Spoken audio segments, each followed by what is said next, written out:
Իհարկե շատ ուրախալի է լսել թվեր 700,000, 800,000, այո, զինվորականը շատ բարձր պետք է վարձատրվի, բայց այդ վարձատրության և ատեստացիայի ինստիտուտի ներդրման ժամանակ էլ ի սկզբանե այն բոլոր մեր մտահոգությունները, որ կային, ստեղծվելիք անհավասարությունները չեն փարատվել, դեռ ավելի են խորանում, որովհետև զինված ուժերում ստեղծում է լրիվ, շարունակելով Տիգրան Աբրահամյանի խոսքը, լրիվ անհավասար պայմաններ։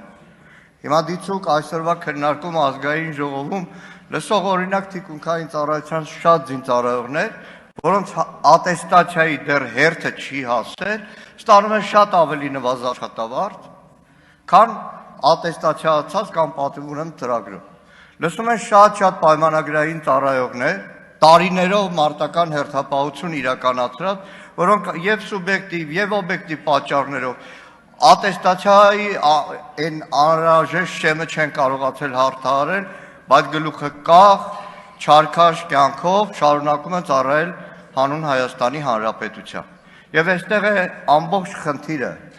ատեստացիայով աշխատավարձի լոկ բարձրացում, թե համատարած աշխատավարձի, բազային աշխատավարձի բարձրացում, որը հնարավորություն կտար շատ ավելի արժանապատիվ ծառայություն իրականացնել։ Իրականում, պարոն Պապիկյան, այս անհավասարությունը զինված ուժերում շատ նմանվում է, օրերս դուք նոր մոդուլային զորամաս եք բացել, աչքովս ընկավ շարք կազմած բարձրաստիճան զինվորականների բատինկաները։